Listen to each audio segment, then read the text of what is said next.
Praise the lord, హల్లెలూయా. కూడి వచ్చిన సంఘ బిడ్డలందరికీ కూడా ప్రభువైన యేసుక్రీస్తు వారి యొక్క పరిశుద్ధ నామములో శుభములు తెలియజేస్తూ ఉన్నాను. దేవుడు ఈ నూతన సంవత్సరంలోనికి మనల్ని నడిపించారు. ఇక మీదట కూడా నూతనమైన కార్యాలు మన జీవితంలో జరిగించునుగాక. ఆమేన్. ఈరోజు చాలా శ్రేష్టమైన విషయాలు నేను మీకు నేర్పించాలని ఇష్టపడతాను. ఇంకెవరు మాట్లాడద్దు. నేను చెప్తున్న నెక్స్ట్ కొన్ని నిమిషాలు ప్రార్థన పూర్వకంగా మరి దేవుని మాటలను మీరు వినవలసిందిగా దేవుని మనవి తెలియజేస్తాను. రాజుల గ్రంథంలో నుండి కొన్ని విషయాలు ఈరోజు నేను మీకు తీసుకుని రావడానికి ఇష్టపడుతున్నాను. తీసుకుని వచ్చాను. దయచేసి మీరందరూ కూడా సిద్ధపడి దేవుని మాటలని ఇవన్నీ దేవుని నామాన్ని గణపరచవలసిందిగా మనం చేస్తా ఉన్నాం. ఎంతమందికి ఈ పేరు యోషియా ఓ రాజు. ఎవరు? రాజు. సింపుల్గా మీకు ఆ చరిత్రను అలా టచ్ చేసి నేను మరలా వాక్యంలోనికి వెళ్ళిపోతాను. ఇశ్రాయేలీలు దేవుని ప్రజలు. ఆ ప్రజలకి రాజు కావాలి. రాజు కావాలన్న సమయంలో ఇశ్రాయేలు అందరూ కూడా వారే కూడుకొని ఓ రాజుని నియమించుకున్నారు. ఆయన పేరు సౌలు. ఇశ్రాయేలీల యొక్క మొట్టమొదటి రాజు. తదుపరి ఈ రాజు ప్రవర్తన దేవుడికి నచ్చకపోవడం వలన సౌలును ప్రక్కన పెట్టి దేవుడే ఓ రాజుని తయారు చేశాడు. ఆయన పేరు దావీదు. Very good. ఈ దావీదు దేవుని దృష్టిలో చాలా యథార్థంగా నమ్మకంగా పనిచేసిన ఓ మంచి రాజు. అప్పటి వరకు అలాంటి రాజులు ఎవరు లేరు. దావీదు తదుపరి ఆ సీట్ని సంపాదించుకుంది ఎవరో తెలుసా? ఆయన కుమారుడైన సొలొమోను. అందరికీ తెలిసిన విషయమే. ఈయన కూడా చాలా బాగా పరిపాలన చేశాడు. కానీ చివరిలో ఆయన పరిపాలన విధానం అంతా కూడా మారిపోయింది. ఎందుకు? వివాహం అంటే సాధారణంగా ఒక్క భార్య, కానీ ఆయనకి దగ్గర 700 మంది భార్యలు. ఎంతమంది? 700 మంది భార్యలు. అది కాగా ఇంకో 300 మంది ఉపపత్నులు. అంటే 1000 మంది భార్యలు కలిగి ఏం చేశాడు? దేవునికి ఇష్టం లేని పనులన్నీ చేశాడు. చేయడం వలన దేవుడు ఆ రాజు చేసిన పని బట్టి దేశం అంతటిని కూడా ఏం చేశాడు? శపించేసి ఆ దేశాన్ని ఏం చేశాడు? 2 ముక్కలు చేశాడు. ఇప్పుడు ఇశ్రాయేల్ దేశం 2 ముక్కలు అయిపోయింది. మన ఆంధ్ర 2 ముక్కలు అయిపోయిన తర్వాత ఏమైపోయింది? ఒకటే తెలంగాణ, ఇంకోటి ఆంధ్ర. అలాగే ఇశ్రాయేల్ కూడా 2 ముక్కలు అయిపోయింది. ఒకటి యోధా, రెండోది ఇశ్రాయేల్. అర్థమైందా? అది స్టోరీ. ఇప్పుడు 2 ముక్కలు అయిన తర్వాత మనం స్టోరీని తెలుసుకోబోతా ఉన్నాం. ఏంటి జరిగింది? ఈ యోధా చిన్న దేశం అయిపోయింది. ఇప్పుడు ఈ యోధాని దగ్గర ఒక 20 మంది రాజులు పరిపాలన చేశారు చివరి వరకు. ఎంతమంది? ఈ 20 మంది రాజుల్లో ఒక రాజు పేరే హోషియా. చెప్పండి. ఏ దేశాన్ని పరిపాలన చేశాడు ఆయన? యోధా దేశాన్ని పరిపాలన చేశాడు. అయితే ఈయన పరిపాలన ఎలా ఉంది, ఎందుకు ఈ రాజు కోసం నేను చెప్తున్నాను అనే విషయాన్ని మీకు ఈరోజు బోధించాలని ఇష్టపడుతున్నాను. ఈ రాజు కోసం నేను చదువుతున్నప్పుడు నన్ను ఆకర్షించిన మొట్టమొదటి విషయం ఏంటో తెలుసా? ప్రపంచంలోనే అతి తక్కువ వయసులో దేవుని యొక్క ప్రజల్ని నడిపించిన వారిలో ఈ రాజు కూడా ఒక్కడు. ఒక రాష్ట్రానికి నువ్వు నాయకుడు కావాలంటేనే నీకు ఒక ఏజ్ లిమిట్ ఉంటుంది. దేశానికి నాయకుడు కావాలన్న ఒక ఏజ్ లిమిట్ ఉంటుంది. కానీ ఈరోజు నేను చెప్పబోయే రాజు వయసుతో పని లేకుండా యోధా దేశానికి రాజు అయ్యాడు. ఎన్ని సంవత్సరాలు రాజు అయ్యాడు తెలుసా? చదవండి. 2వ రాజుల గ్రంథము 22వ అధ్యాయము 1వ వచనం చదవండమ్మా. యోషియా ఏలనారంభించినప్పుడు ఎన్ని సంవత్సరాలంట? ఒక్కసారి ఆగండి. నీ వయసు ఎంతరా? ఇలారా, కమ్యా. ఈ వయసు ఎంత? ఈ వయసులో ఉండే దినచర్య ఏంటి? వీళ్ళకి ఇంకా లేగటం. నిజంగా ఇతనే కాదు, మీరు ఎవరినంటే అడగండి. తినడం, ఆడుకోవడం, పడుకోవడం, స్కూల్కి వెళ్ళడం. ఓకే, వెళ్ళి కూర్చో. నేనేం చెప్పాలని ఇష్టపడుతున్నాను తెలుసా? ఈ వయసులో ఉన్న పిల్లలు సాధారణంగా చేసేది ఏంటంటే తినడం, ఆడుకోవడం. అవునా కదా? ఇంక వాళ్ళకి ఇంకొకటి ఏమీ తెలీదు. కానీ అదే వయసులో యోధా దేశాన్ని పరిపాలించడానికి ఒక రాజు ఉన్నాడు. ఆ రాజు పేరు హోషియా. ఎందుకో ఆయన అంత వయసులోనే రాజు అయ్యాడు. దేవుడు ఆయన రాజు చేయడానికి గల కారణాలు ఏంటి అని ఈరోజు నేను చెప్పబోతున్నాను. ఆ వయసులో దేవుడు ఆయన రాజు చేయడానికి గల కారణం ఏంటి? అంత ఆకర్షించాడా? దేవుడికి అంత నచ్చాడా? ఆ వయసులో ఆయనకు ఉన్న లక్షణాలేంటి? ఈ నూతన సంవత్సరంలో నీకు నాకు కూడా ఎలాంటి లక్షణాలు ఉన్నాయో అలాంటి లక్షణాలు ఆ రాజులో ఉన్నాయి. అవేంటో నేను త్వరగా చెప్పి ముందుకు వెళ్ళాలని ఇష్టపడుతున్నాను. నెంబర్ 1 చదవమ్మా. అతడు యెహోవా దృష్టికి యథార్థముగా నడుచుచు ఎడమలకు తన పితరుడగు దావీదు చూపిన ప్రవర్తన సరిగ్గా ప్రవర్తించిన వాడు. నెంబర్ 1, ఈ రాజు ఎలాంటి రాజట? యథార్థమైన రాజు. ఎలాంటి రాజట? యథార్థమైన లక్షణం కలిగిన వాడు. ఇతను 8 సంవత్సరాల్లో దేవుణ్ణి ఆకర్షించడానికి గల కారణాల్లో అతి ప్రాముఖ్యమైన కారణం ఏంటి అని నన్ను అడిగితే నేను చెప్పేది ఏంటో తెలుసా? యథార్థత. నిజాయితీగా ఉండే లక్షణం, నిష్కపటముగా ఉండే లక్షణం, నీతితో ఉండే లక్షణం. ఇది దేవుణ్ణి ఆకర్షించింది. నేను ఎందుకు ఈ మాట చెప్తా ఉన్నానంటే, ఈతను దేవుడి యందు యథార్థంగా భక్తిగా ఉండినట్లు 2 తరాల వారు కూడా లేరు. ఇతని తండ్రి పేరు ఆమోను. ఏం పేరు? ఈ ఆమోను కూడా ఈ 20 మంది లిస్టులో రాజుల్లో ఒక రాజు. ఈ ఆమోను తండ్రి పేరు అంటే మన హోషేయ యొక్క తాత, ఆయన పేరు మనస్సే. ఎవరు? మనస్సే. ఈ మనస్సే కూడా ఈ రాజుల్లో ఒక రాజే. అంటే ఇంకో మాటలో చెప్పాలంటే రాజుల కుటుంబంలో వారసత్వపు రాజతత్వాన్ని తీసుకున్న వాడు ఎవరో? యోషియా. ఈ యోషియా. అయితే విషయం ఏంటంటే, ఈ ఆమోను కానీ మనస్సే కానీ దేవుడంటే ఇష్టం లేని వాళ్ళు, దేవుడంటే యథార్థంగా బ్రతకని వాళ్ళు, పాపములో బ్రతికిన వారు, దేవుని యొక్క రాజ్యాన్ని సరిగ్గా పరిపాలన చేయని వారు. కానీ మనోడు ఈ రాజు దగ్గరికి వస్తే ఇతనంట దేవుని కొరకు యథార్థంగా పని చేయువాడు అని బైబిల్ సెలవిస్తూ ఉంది. దేవుడు నిన్ను నన్ను ప్రేరేపిస్తున్న ప్రేరేపణ ఏంటో తెలిసి ఈ నూతన సంవత్సరంలో యథార్థంగా దేవుని కోసం జీవితం. ఓ వ్యక్తిని దేవుడు ఊరకనే ఎన్నుకోడండి. ఓ వ్యక్తిని దేవుడు ఊరకనే రాజు చేయుడు. 8 సంవత్సరాల్లోని దేవుడు రాజు చేశాడంటే అతనిలో ఎలాంటి స్కిల్ చూస్తుంటే దేవుడు రాజు చేసి ఉంటాడు. అతనిలో ఎలాంటి లక్షణాలు చూస్తుంటే దేవుడు రాజు చేసి ఉంటాడు. ఆయన ఉన్న మొట్టమొదటి లక్షణం ఏంటో తెలుసా? ఆ రోజుల్లో ఎవరు కూడా దేవుడు మాటను వినలేని రోజులు, అందరూ కూడా దేవునికి అవినీతిగా జీవిస్తున్న రోజులు, అందరూ కూడా యథార్థత లేకుండా జీవిస్తున్న రోజులు. అలాంటి రోజుల్లో నేను యథార్థవంతుని నిరూపించుకున్నాడండి ఈ యోషియా. అందుకే దేవుడు ఆయన్ని ఏం చేశాడు తెలుసా? రాజుగా మార్చాడు. సింపుల్ ఎగ్జాంపుల్, ఈ మాట చదివి నేను ముందుకు వెళ్తాను. చూడండి ఒకసారి 2 రాజుల 23-25 చదవండి. బైబిల్ సెలవిస్తుంది, ఆయన వంటి వాడు లేడంట అప్పుడు దాకా. చదవనమ్మా. అతని వలె పూర్ణ హృదయముతోను, పూర్ణ ఆత్మతోను, పూర్ణ బలముతోను యెహోవా వైపు తిరిగి మోషే నియమించిన ధర్మశాస్త్రము చొప్పున చేసిన వాడు. దానికి అర్థం ఏంటి? యథార్థవంతుడు అప్పుడు వరకు ఒక్కడు కూడా, నీతిమంతుడు అప్పుడు వరకు ఒక్కడు కూడా, దేవుని మాట చొప్పున నడుచుకున్నాడు ఒక్కడు కూడా లేడు. అక్కడితో ఆగిపోలే. తర్వాత లైన్ ఇంకోటి ఉంటుంది, చదవండి. ఏంటి? అతని తరువాతనైనను అతని వంటి వాడు అంటే దానికి అర్థం ఏంటి?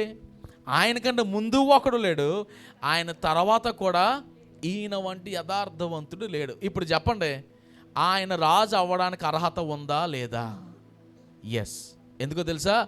రాజు అవ్వాలంటే ఉండవలసిన మొట్టమొదటి లక్షణం ఏంటో తెలుసా? యథార్థంగా జీవించడం, దేవుని కోసం యథార్థంగా దేవుని కోసం జీవించడం, నీతిగా దేవుని కోసం బ్రతకడం. ఈ రోజుల్లో యథార్థత, నీతి అనేది కోల్పోతా ఉన్నాం. మనుషులు, విశ్వాసులు కావచ్చు, సేవకులు కావచ్చు, యథార్థతను కోల్పోతూ ఉన్నారు, నీతిని కోల్పోతూ ఉన్నారు, అబద్ధపు జీవితాన్ని జీవించేస్తూ ఉన్నారు. బయటికి గొర్రె బొచ్చి వేసుకొని లోపల పొట్టేళ్ళ వల్లే బ్రతుకుతున్న వారు కూడా ఉన్నారు. అంటే బయటికి మంచివారిగా నటిస్తూ లోపల దేవునికి ఇష్టం లేని కార్యాలు చేయువారు కూడా ఉన్నారు. ప్రేమించిన సంగమా, ఈ నూతన సంవత్సరంలో దేవుని సేవకుడిగా మీకు తెలియజేస్తున్న మాట ఏంటో తెలుసా? దేవుని కొరకు యథార్థంగా ఎవరైతే బ్రతుకుతారో వారి జీవితాలను దేవుడు ఆశీర్వాదకరమైన జీవితాలుగా మారుస్తాడు. ఈ చిన్నవాడు యథార్థంగా బ్రతకడం వల్ల ఏమైపోయాడు? ఆ దేశానికే రాజు అయ్యాడు. నువ్వు యథార్థంగా బ్రతికినంత మాత్రాన్ని ఇప్పుడు మన చంద్రబాబు నాయుడు గారు వచ్చేసి నా సీట్ నువ్వు తీసుకొని అండవు. మనం ఈ రాష్ట్రానికి రాజులము, దేశానికి రాజులము యథార్థంగా బ్రతికితే. మరి ఏమవుతుందో తెలుసా? పరలోక రాజ్యానికి మన రాజుల రాజు అయిన రాజుకి కుమారులుగా మార్చబడతాం. చప్పట్లు కొట్టి దేవుని నామాన్ని మహింపరచుకుందాం. బేగరగా చప్పట్లు కొట్టి దేవుని మహింపరచుకుందాం. మనము రాజుల రాజు అయిన మన దేవుడికి కుమారులుగా, అంటే అర్థం ఏంటి? రాజు కుమారులుగా, కుమార్తెలుగా మార్చబడతాం. యథార్థంగా ఉంటే, నీతిగా జీవిస్తే. ఒకటి. రెండో మాటలోకి వెళ్ళిపోదాం. ఆయనలో ఉన్న రెండో లక్షణం, దేవుడిని అంతలాగా ఆకర్షించడానికి గల కారణాల్లో రెండవ కారణం ఏంటి చూడండి ఒకసారి. 3వ అధ్యాయము మొదటి నుంచి చదవండి. ఎస్. అప్పుడు రాజు పిలువనంపించి యూదా వారిని అందరినీ, యెరూషలేము కాపురస్తులందరినీ, యాజకులను, అల్పునులనేమి గనులనేమి జనులందరినీ పిలిపించి ఈ మాట జాగ్రత్తగా అన్నాడు. యెహోవా మందిరమందు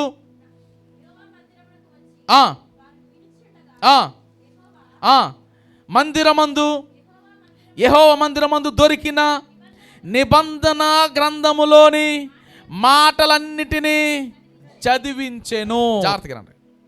రెండవ లక్షణం, దేవుణ్ణి ఈ చిన్నోడు అంతలాగా అట్రాక్ట్ చేయడానికి గల కారణాలు ఏంటి చెప్తాను చూడండి. ఇతను రాజు అవడానికి గల కారణాలు రెండవ కారణం ఏంటో తెలుసు. ఆ రోజుల్లో వాక్యము అంటే, ఇంకో మాటలో చెప్పాలంటే, దేవుని వాక్యం మనిషి చేతిలో ఉండేది కాదు. ఈ వాక్యం మనిషి చేతిలో ఉండేది కాదు. జాగ్రత్తగానండి. ఈరోజు నీ చేతిలో బైబిల్ వచ్చింది. అది మహాభక్తుడు విలియం కేరీ ద్వారా జరిగింది ఈ పని. ప్రింటర్ తీసుకొచ్చాడు ఇండియాకి, ప్రింటింగ్ వేసాడు, బైబిల్ వచ్చింది. కానీ ఆ రోజుల్లో ఈ వాక్యం ఎవరి చేతిలో పడతా వాళ్ళ చేతిలో కాదు. ఒకే ఒక్క స్క్రోల్ ఉండేది. అది కూడా ఎక్కడుండేది? దేవాలయంలో ఉండేది. జాగ్రత్తగానండి. ఎక్కడుండేది? దేవాలయంలో ఉండేది. అది ఒక్కరే, ఎవరు? యాజకుడు ఒక్కడే వెళ్ళి ఏం చేయాలి? దాన్ని చదవాలి. చదువుతున్నప్పుడు అందరూ వినాలి. జాగ్రత్తగానండి. దేవుని వాక్యం స్క్రోలు వీళ్ళ తండ్రి ఆమోను ఆయన ఏం చేయలేదు? ఓపెన్ చేయలేదు. వాళ్ళ నాన్న అంటే మన హోషేయ గారి యొక్క తాతగారు ఆయన ఓపెన్ చేయాలి, చదవలేదు. అంటే ఆల్మోస్ట్ ఒక 2 జనరేషన్స్ ఏం టచ్ చేయలేదు, బైబిల్ని తాకలేదు. ఇంకో మాటలో చెప్పాలి, పూర్తిగా వీళ్ళు ఈ వాక్యాన్ని ఏమైపోయారు? విడిచిపెట్టేశారు. ఎవరో? యోధా ప్రజలు. ఎవరో? యోధా ప్రజలు ఈ వాక్యాన్ని పూర్తిగా విడిచిపెట్టారు. ఇతన్ని దేవుడు రాజు చేయని గల కారణాల్లో కారణం ఏంటో చెప్తున్నాను చూడండి. రెండో కారణం, ఇతను 8 సంవత్సరాల కుర్రోడు వచ్చి ఏం చేశాడో తెలుసా? ఏ వాక్యం అయితే క్లోజ్ అయిపోయింది ఆ దేశంలో, ఏ వాక్యం అయితే ముయ్యబడిపోయింది ఆ దేశంలో, ఈ రాజు వచ్చి చేసిన పని ఏంటో తెలుసా? ద్వారాలు తెరిచి, వాక్యాన్ని తెరిచి అక్కడ ఉన్న వారందరికీ కూడా ప్రకటన చేశాడు. దేవునికి స్తోత్రం చెప్తాం బిగ్గరగా. హల్లెలూయా. ఏంటంట? ముయ్యబడిన దేవుని మాటలను ఏం చేశాడు ఆయన? అక్కడున్న వారందరికీ కూడా తెరిచి ప్రకటన చేశాడు. ప్రియమైన దేవుని సంగమా, నేను చెప్తున్నాను జాగ్రత్తగానండి.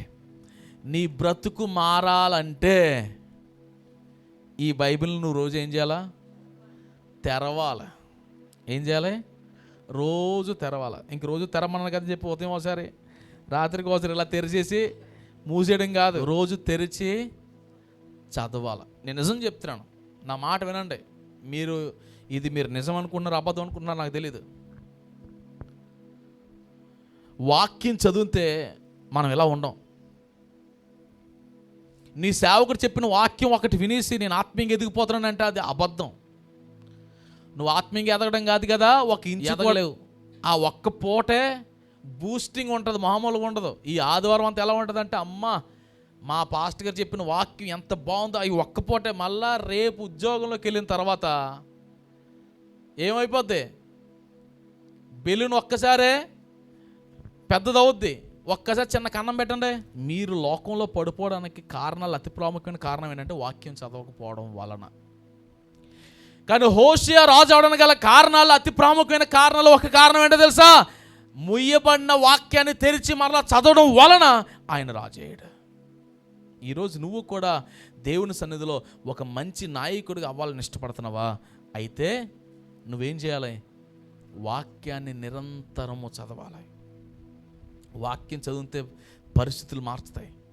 వాక్యం చదివితే నీ స్థితి మార్చబడుతుంది. ఈ వాక్యం చదివితే నీ బ్రతుకు మార్చబడుతుంది. ఈ వాక్యం చదివితే నీ కుటుంబం మార్చబడుతుంది. ఈ వాక్యం చదివితే నీ బిడ్డలు మార్చబడతారు. ఈ వాక్యం చదివితే నీ భర్త మార్చబడతాడు. ఈ వాక్యం చదివితే నీ భార్య మార్చబడుతుంది. ఈ వాక్యం చదివితే నీతో ఉన్న సమాజం కూడా మార్చబడుతుంది. ఈ వాక్యం చదివే విశ్వాసులు రోజు రోజుకి తగ్గిపోతూ ఉన్నారు. రోజు రోజుకి తగ్గిపోతున్నారు.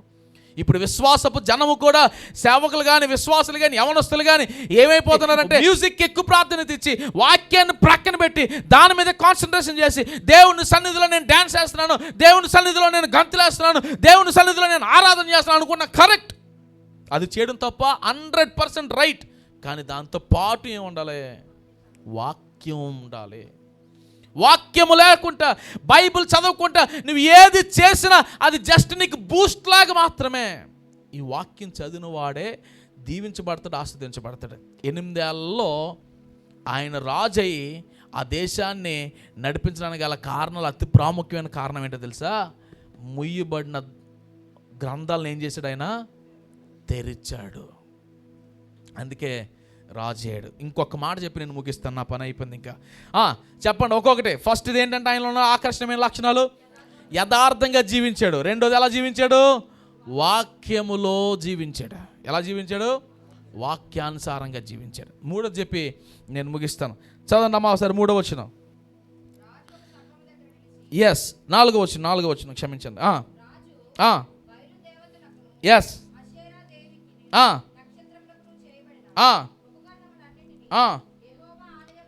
యెహోవా ఆలయములో నుండి యువతులకు తీసుకొని రావాలనని యాజకుడైన హిల్కీయాకును, వరుసల యాజకులకును, పాలకులకును ఇవ్వగా, వాటిని వెలుపల కిద్రోను పొలములో అక్కడ ఆపతలే. ఏం చేశాడు? మూడోది ఏమా? ఒకటి యథార్థంగా జీవించాడు దేవుని కోసం. రెండోది వాక్యంలో జీవించాడు దేవుని కోసం. మూడోది ఏం చేశాడు? ఇతను ఏం చేశాడు తెలుసా? 2 వంశాలుగా ఉన్న ప్రజలు దేవుడిని మర్చిపోయి ఏం స్టార్ట్ చేశారు? విగ్రహాలను పెట్టి వాటికి పూజించడం స్టార్ట్ చేశాడు. జాగ్రత్తగా నడి మాట. ఏ ఇంట్లోకి వెళ్ళినా వాళ్ళకి ఒక విగ్రహం పెట్టుకున్నారు. ఎందుకంటే ఇంక దేవుడు అంటే ఎవరికి తెలీదు. అందుకే విగ్రహాన్ని పెట్టుకుని ఏం చేయడం స్టార్ట్ చేశారు? పూజించడం స్టార్ట్ చేశారు. ఇతను ఏం చేశాడు తెలుసు? వచ్చి ఎన్ని సంవత్సరాల కుర్రాడు? 8 సంవత్సరాల కుర్రాడు ఏం చేశాడు తెలుసా? ఆ రోజు వచ్చి దేశంలో ఉన్న విగ్రహాలన్నీ కూడా తీసి ఏం చేశాడు? చాలామంది పారేశారు అనుకుంటారు. పారేలేదు, కాల్చేశాడు. స్తోత్రం చెప్పండి ఒకసారి బిగ్గరగా, ఇంకా బిగ్గరగా చెప్పొచ్చు. హల్లెలూయా. ఈయన విగ్రహాలను, ప్రతిమలన్నింటినీ కూడా ఏం చేశాడంట? దేశవ్యాప్తంగా కాల్చి బూడిద చేశాడని ఉంది బైబుల్లో. దేవునికి స్తోత్రం కలుగును గాక.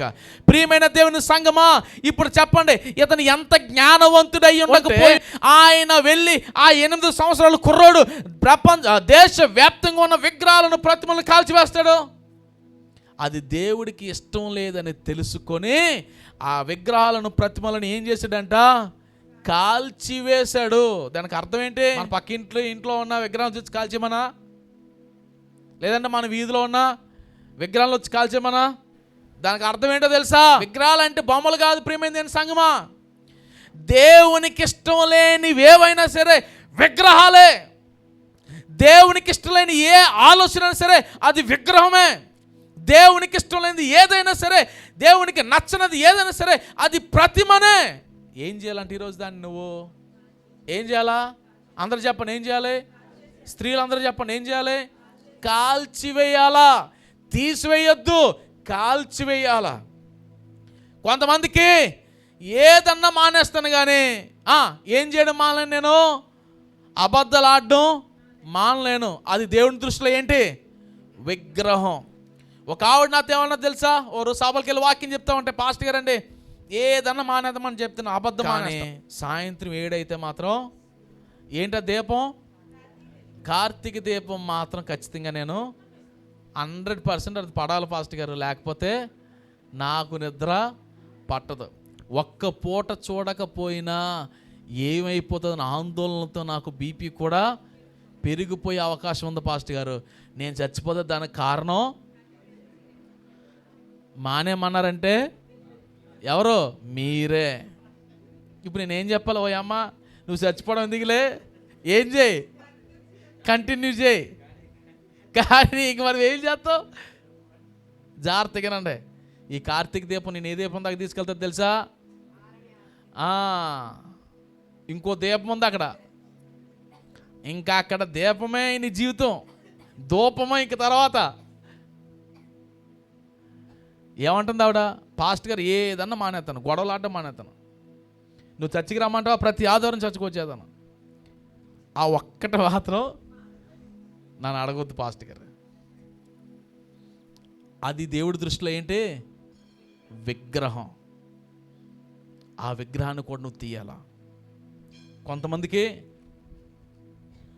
ఏంటి,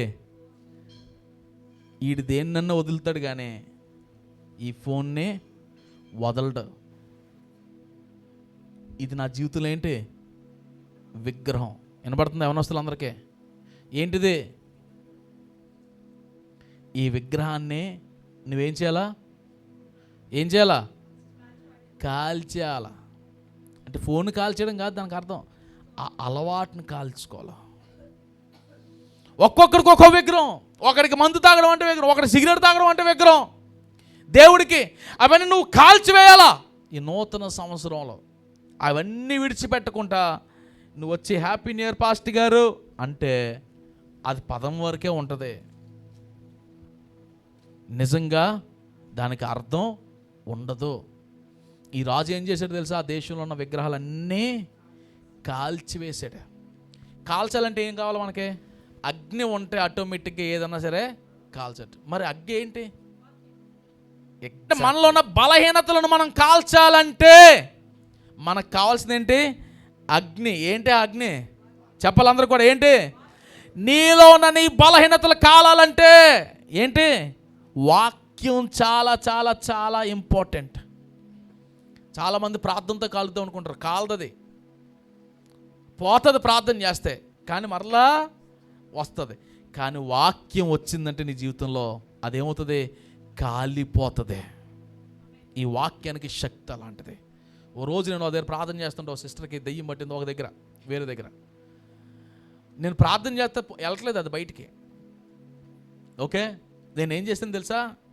మార్కు శుభవార్త 16వ అధ్యాయము 16వ వచనం చదువుతున్నాను.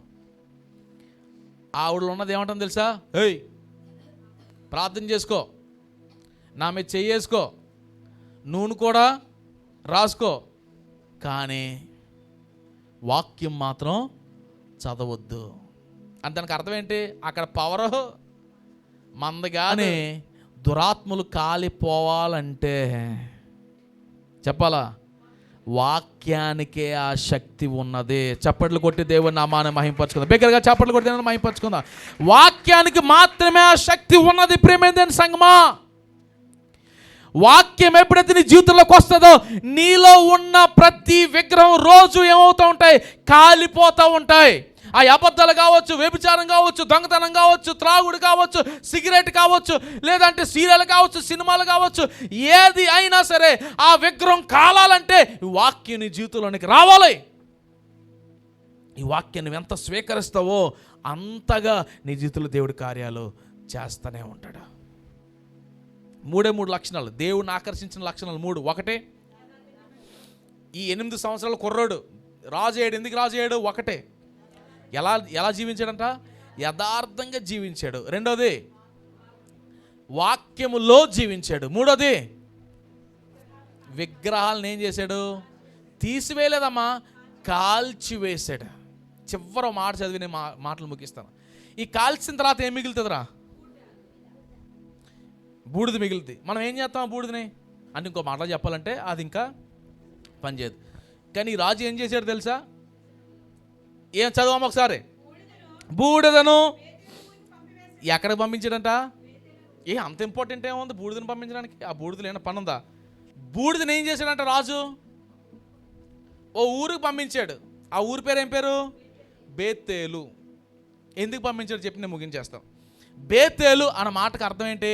ఈ బేతేలు హెబ్రూ భాష నుంచి వచ్చింది బయటికి. ఏ భాష నుంచి? హెబ్రూ భాష నుంచి. ఈ బేతేల్ని 2 ముక్కలుగా విడదీసుకుందాం. ఒకటి బేత్. ఏంటి? బేత్. రెండోది ఎల్. ఈఎల్. ఎల్. బెత్ అంటే ఇల్లు. ఏంటి చెప్పండి అందరు కూడా. బెత్ అంటే ఏంటి? ఇల్లు. ఎల్ అంటే అర్థం ఏంటి? ఎల్ అంటే మనం ఎన్ని ఉంటాం? Elohim, El Roi, El Shaddai. El అంటే అర్థం ఏంటి తెలుసా? దేవుడు. ఇప్పుడు రెండు కలపండి. దేవుని ఇల్లు. చెప్పండి. బేతెల్ అన్న మాటకు అర్థం ఏంటి? దేవుని ఇల్లు. ఇప్పుడు మీకు అర్థమవుతుంది. ఈ బూడిదని ఏం చేశాడు?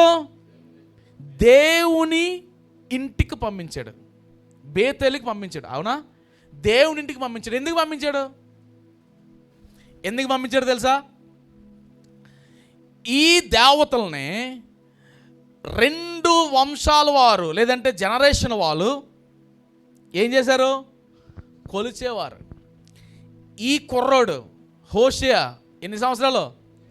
8 సంవత్సరాల కుర్రోడు వచ్చి రాజయ్యి ఏం చేశాడు తెలుసా?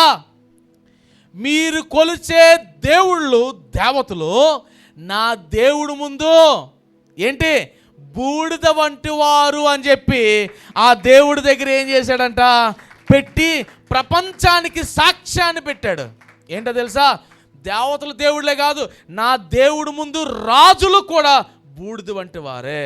నా దేవుడు ముందు ఎలాంటి వారైనా బూడిద వంటి వారే. ఎందుకంటే నా దేవుడు రాజులకే రాజు, ప్రభువులకే ప్రభువు. ఇంత రహస్యం ఉంది దాంట్లోనే. ఇప్పుడు చెప్పండి, ఎంత తెలివైనడు అసలు మనడు? ఎన్ని సంవత్సరాలు? 8. ఈ 8 సంవత్సరాలకి ఏం చేస్తున్నాడు? తినడం, పడుకోవడం. సాయంత్రం అయితే ఆడే కాదు, ఆ 8 సంవత్సరాలకి నువ్వు అదే చేసావు, నేను అదే చేసా. యోధా దేశంలో ఏం చేస్తున్నాడు? 8 సంవత్సరాలకే విగ్రహాలను కాల్చి పాడేస్తున్నాడు. ప్రేమిందేని సంగమా, ఈ నూతన సంవత్సరంలో నీ జీవితంలో కూడా దేవుడు గొప్ప కార్యాలు చేయాలంటే ఈ 3 నీ జీవితంలో ఉండాలి. ఒకటే, దేవుని కోసం ఎలా బ్రతకాలి? యథార్థంగా బ్రతకాలి. రెండోది, వాక్యములో బ్రతకాలి, వాక్యానుసారంగా బ్రతకాలి. మూడోది, విగ్రహాలను కాల్చాలి. ఏంటి విగ్రహాలంటే? నీలో ఉన్నది ఏదైనా సరే దేవుడికి ఇష్టం లేనిదైతే అదేం చేయాలా? కాలిపోవాలి. తీయద్దు. తీస్తే మళ్ళీ వచ్చేది. అదే అన్నా నేను. నా వాక్యం అంతా అది. తీసావా మళ్ళీ వచ్చేది. కాల్చేవాళ్ళ. ఏం చేయాలా? కాల్చి బూడిద చేసేవాళ్ళ. కొన్నిసార్లు స్వార్థం దేవుడికి నీకు ఆటంగా ఉంటాయి, కాల్చేయి. కొన్నిసార్లు కోపం, కొంతమంది కోపం, భయంకరమైన కోపం, ఆ క్షణం అలా ఉంటారు, ఇంకో క్షణం వాళ్ళకి ఆ కోపాన్ని కూడా ఏం చేయాలా? కాల్చేవాళ్ళ. కొంతమందికి అసూయ, అది కాలిపోవాలా. ఎప్పుడైతే ఇవన్నీ కాలిపోతాయో నీలో దేవుని ప్రేమ పుట్టుద్ది. దేవుడి మాటలు మన వేడుకలు దీవించి ఆసక్తికరంగా మార్చిన గాక.